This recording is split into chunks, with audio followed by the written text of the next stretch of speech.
ఉన్నారు. ఆ వ్యవస్థనే మీరు ఉపయోగిస్తూ ఉన్నారు. ఆ వ్యవస్థనే మీరు ఉపయోగిస్తూ ఉన్నారు.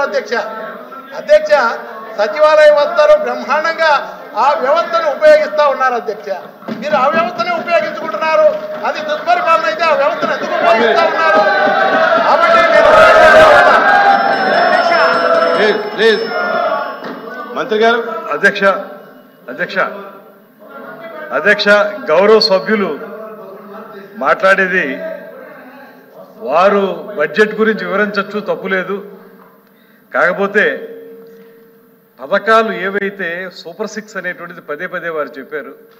సూపర్ 6 పథకాలను ఏ రకంగా ఈ ప్రభుత్వం అమలు చేస్తుంది అనేటువంటి విషయంలో ఈ ప్రభుత్వానికి స్పష్టమైన అవగాహన ఉంది. అందుకే మీరు దయచేసి వినండి, మీరు 2000 రూపాయల పెన్షన్ని 3000 రూపాయలు పెంచడానికి మీకు 5 సంవత్సరాలు పట్టింది. ఇదే ప్రభుత్వం వచ్చిన అధికారంలోకి వచ్చిన 15 రోజుల్లో 3000 రూపాయలు 4000 రూపాయలకు పెంచినటువంటి ఘనత ఈ ప్రభుత్వానికి దక్కుతుంది. అంతేకాదు మేము ఏప్రిల్ నెలలో ప్రకటించాం. ఏప్రిల్ నెలలో ప్రకటిస్తే అప్పుడు మా ప్రభుత్వం లేదు. ఏప్రిల్ మే జూన్ 3 నెలలకు కలిపి ఏదైతే ఒక్కొక్క 1000 రూపాయలు ఇవ్వాలో దాన్ని కూడా కలిపి జూలై నెలలో ఇచ్చినటువంటి పెన్షన్లే 7000 రూపాయలు ఇచ్చినటువంటి ఘనత ఈ ప్రభుత్వాన్ని. మీరు బకాయిలు పెట్టి వెళ్ళిపోతే ఏదైతే రైతుకి ధాన్యం కొనుగోలు కేంద్రాల్లో ధాన్యం కొనుగోలు కేంద్రాల్లో రైతులు ధాన్యం అమ్ముకుంటే వచ్చే నెలలో ఇవ్వాల్సినటువంటి డబ్బులు సంవత్సరమైనా ఇవ్వనటువంటి పరిస్థితి మీరు చేస్తే, ఆ బకాయిలు పెడితే ఆ 1600 కోట్ల రూపాయల బకాయిలు అధికారంలోకి వచ్చిన వెంటనే తీర్చిన ప్రభుత్వం ఈ ప్రభుత్వం అనేటువంటి మాట గుర్తుపెట్టుకోవాలి. ఫీజు రియంబర్స్మెంట్ 4000 రూపాయలు. ఇప్పుడు మీరు సూపర్ 6 చెప్పారు. ఇవాళ సూపర్ 6లో ఒక్కొక్కటి తీసుకుంటా ఉన్నాం. మేము కార్యక్రమాలు ఈ ప్రభుత్వం వచ్చి 4 నెలలైంది. మీరు 5 సంవత్సరాల్లో చేయలేని పనుల్ని 4 నెలల కాలంలో మొదలుపెట్టాం. అన్నప్రాసన నాడే ఆవకాయలను తినేస్తానంటే మీరేమీ చేయలేకపోయారు తింటామని. ఇవాళ మేము చెప్తా ఉన్నాం 4 నెలల కార్యక్రమంలో ఒక్కొక్కటి ప్రారంభించుకున్నాం. ఒక పక్కన ఫీజు రియంబర్స్మెంట్, ఒక పక్కన పెన్షన్లు.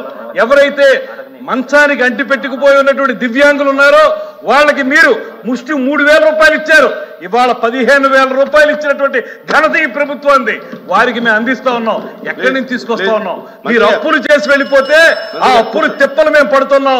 దాంతో పాటు రైతులను ఒక పక్కన, యువతను మరో పక్కన, నిరుద్యోగులను మరో పక్కన, మీరందరికీ కావాల్సిన దీపం పథకం కార్యక్రమం ఇవన్నీ చూసుకుంటే ఈ ప్రభుత్వాన్ని మెచ్చుకోవాల్సిన పోయి ఈ రకంగా మీరు చేయటం కరెక్ట్ కాదనేటువంటి మాట చెప్తా ఉన్నాం. దయచేసి బడ్జెట్ మీద ప్రసంగం కూర్చోండి. బడ్జెట్ మీద ప్రసంగం చేసేటప్పుడు మంత్రులు ఇన్వాల్వ్ అయ్యి ఏదన్నా ఉంటే క్లారిఫికేషన్ కానీ సజెషన్ కానీ ఇవ్వండి, తప్పేం లేదు. కానీ మీరు మొత్తం రిప్లైలు ఇవ్వండి. మీరు ప్రభుత్వం ఏమి ఇవ్వాలనుకుంటున్నారు అనేది టోటల్గా రిప్లైలు ఇవ్వండి. కానీ ప్రతి పాయింట్కి చేస్తున్నప్పుడు దాన్ని కరెక్ట్ చేయాల్సిన బాధ్యత ఉంది. చేయండి. చేస్తుంటే అలాగా రిప్లైలు ఇవ్వండి. మాట్లాడండి. రామసుబ్బారెడ్డి ఎల్ఓపి గారు. ముందు కూడా డిస్కస్ చేసినప్పుడు తన ద్వారా చెప్పాను సార్. సభ్యులు మాట్లాడుతున్నప్పుడు గౌరవ మంత్రులు మీ ఇష్టం, మీకు సమయం వచ్చినప్పుడు దానికి ఇవ్వండి క్లారిఫికేషన్. వెంటనే క్లారిఫికేషన్ ఇద్దామంటే అయితే వాళ్ళు మాట్లాడుతున్నారు, ఇతర సభ్యులు కూడా మాట్లాడతారు.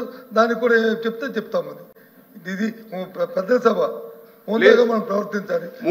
మాట్లాడి ఇంకో సభ్యుడు దాన్ని వచ్చి బడ్జెట్ మీద 3 రోజుల ప్రసంగం ఉంది. దయచేసి మంత్రులు సజెషన్ ఇవ్వండి, కరెక్ట్ చేయండి. నుంచి వచ్చిన వాడినే నేను గతంలో పెద్దల సభలో ఉన్నాను. పెద్దల సభ నుంచే మామూలు ఈ సభకు వచ్చే నేను శాసనసభకి. దయచేసి నాకు ఆ సిద్ధాంతం, ఆ పద్ధతులు, ఆ రూల్స్ నాకు కూడా తెలుసు. ఏం చెప్పేది ఏంటంటే మిస్లీడ్ చేయకూడదనేటువంటి సందర్భంలో మాట్లాడుతున్నా. 4 నెలల పసికోన ఈ ప్రభుత్వం దీన్ని ఏ రకంగా మీరు ఈ రకంగా విమర్శిస్తారని అడుగుతానా? మీరు చెప్పండి, తప్పులేదు. కానీ ఇలా చెప్పకూడదు కదా. నేను పెద్దల సభ నుంచి వచ్చానని చెప్పారు, చాలా సంతోషం.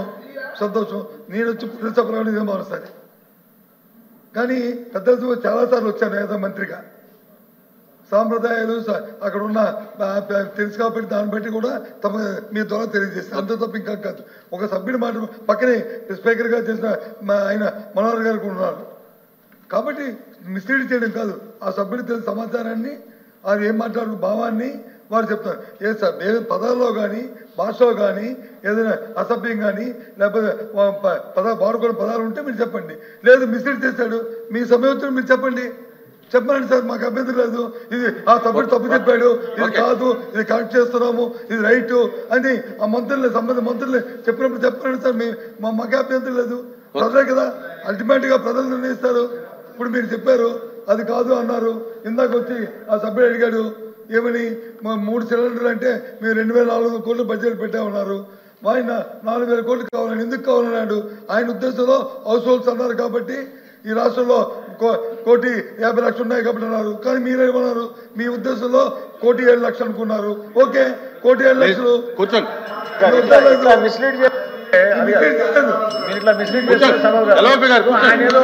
సాక్షి న్యూస్ పేపర్ చదువుకుని వచ్చి ఇక్కడ లెక్కలు చెప్తే కరెక్టే కాదు.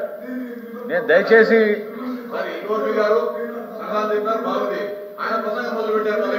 కూర్చోండి, మీరు కూర్చోండి, మీరు కూర్చోండి. ఓకే రామసుబ్బారెడ్డి గారు.